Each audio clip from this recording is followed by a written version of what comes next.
We track what many experts see as the most incriminating day of insurrection testimony against Donald Trump. Here is what that same White House aide that we've been covering discussed about the top lawyer in the Trump White House. The White House counsel said about concerns about crimes being committed if they went ahead and marched on the Capitol with the president.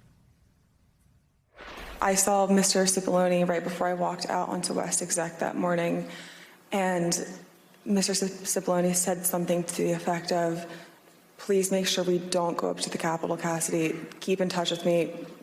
We're going to get charged with every crime imaginable if we make that movement happen. And do you remember which crimes Mr. Cipollone was concerned with? In the days leading up to the 6th, we had conversations about potentially obstructing justice or defrauding the electoral count. Crimes, obstructing justice, defrauding the electoral count before the 6th. That's not a portrait of a riot that got out of control or lawful advocacy of an election. It is a portrait on the inside of the White House among Trump loyalists. They knew crimes were in the works. They were worried about crimes on the 6th. I remember Pat saying something to the effect of, Mark, we need to do something more. They're literally calling for the vice president to be effing hung. And Mark had responded something to the effect of, you heard him, Pat. He thinks Mike deserves it. He doesn't think they're doing anything wrong. More incriminating testimony there about Donald Trump thinking that assassinating the vice president was proper. Some of the most shocking testimony was not only the legal criminal evidence, which we've been walking through, but as we bring in Michael Steele, it is also a portrait of a Trump presidency so unhinged that it goes farther than so much of these supposedly shocking and terrible things we've already heard. Donald Trump basically completely out of control, physically, mentally, emotionally, throwing tantrums in the White House residence, like when he learned that his once loyal attorney general had publicly fact-checked his loss and referred to the fact that there was no major voter fraud. There was ketchup dripping down the wall, and there's a shattered porcelain plate on the floor. The valet had articulated that the president was extremely angry at the Attorney General's AP interview and had thrown his lunch against the wall. There were several times throughout my tenure with the Chief of Staff that I was aware of him either throwing dishes or flipping the tablecloth. Flipping the tablecloth. Amidst the attempt to overthrow the government, he's also overthrowing the table with this very deeply Trumpian testimony of ketchup dripping down the wall. We knew that there was a coup attempt. That much has been clear, and it's been referred to as a sloppy coup. Now we know just how sloppy it was. If it weren't such a serious news day, I might quote Aubrey Graham to say, you see how sticky it gets. I'm joined now by RNC Chair Michael Steele. It's too serious for me to do that, as you understand, so I won't. But the ketchup on the walls, it's like a cross between the final days of Nixon, The Shining, and then Donald Trump physically clashing with Secret Service agents, which is a combo that I don't know that we've ever seen documented in American history. Beyond the law, which we've now spent half the program on, I wanted your reaction to what it means to have such an unhinged president. Was that a national security concern? If this person returned to power, what would that mean with the control over the nukes and everything else?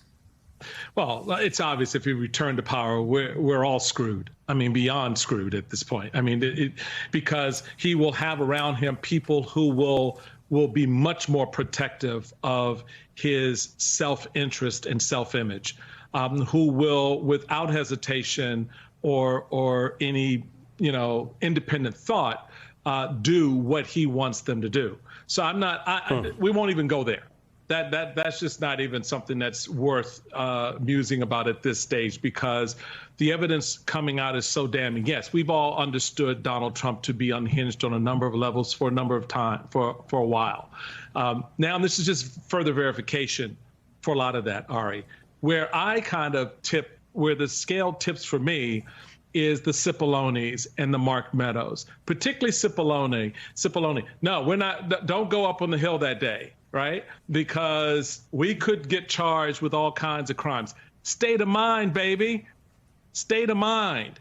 I mean, so it's not everybody's focused on what's Trump's state of mind. Okay, that's important, but equally, if not more so, are the people around him who have been charged to do certain things, to carry out certain orders, even down to a Secret Service agent who's told to drive the car to the Hill because I'm the effing president. Yeah. And so I think what Ms. Hutchinson did today was to really give us a behind the curtains view of not just the mental state of the White House, but the actions and the sort of scrambling.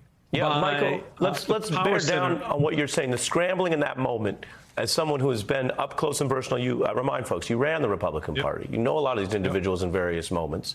When you hear this new testimony that he was grabbing the wheel, physically clashing with the agent to get to the Capitol, is it your interpretation then that he wanted to get to the Capitol in that hour in that desperate intensity because he thought if he got there to join those armed insurrectionists, he might actually pull this off and stay in office? Yes, absolutely. Absolutely. It's like, you know, General Washington or Napoleon or any great leader going to the head of the crowd, you know, the head of the army to sort of surge them over.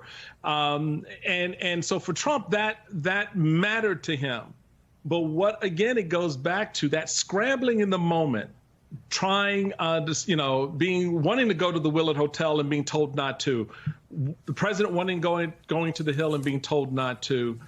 It begs the question. I'm curious now more about the conversations between Meadows, Cipollone, and McCarthy. I'm more interested in how those individuals communicated on that day. And now it's, I understand why Kevin doesn't want to appear. I understand why Cipollone doesn't want to talk, because you now have a lot more to dig into with them about than they may be willing to talk. You thought Flynn was the king of the Fifth Amendment. I would bet these two would come with the Fifth Amendment tattooed on their forehead. Right, along with, a couple tattooed tears for democracy. Yes. Here's, again, Hutchinson on when they had to grab the arm and that whole exchange, which you were discussing. Take a listen. Mr. Engel grabbed his arm, said, "Sir, you need to take your hand off the steering wheel. We're going back to the West Wing. We're not going to the Capitol." Mr. Trump then used his free hand to lunge towards Bobby Engel. And when Mr. Renato had recounted this story to me, he had motioned towards his clavicles. Grabbing at the throat or the clavicle. Michael, right. Part of my job is just to ask the straightforward question so we don't lose the thread. If a non-president did this, if any other person, civilian or government employee in your experience did that, clashing with a senior Secret Service agent, what would happen to them? It likely would have been arrested in the moment. In fact, if that occurred inside of the presidential vehicle, it would have stopped, which the video shows it did, because people need to keep, when they leave, then it stops. That's the moment all of that's happening, right? And at that moment, anybody else would have been pulled out of the truck and arrested.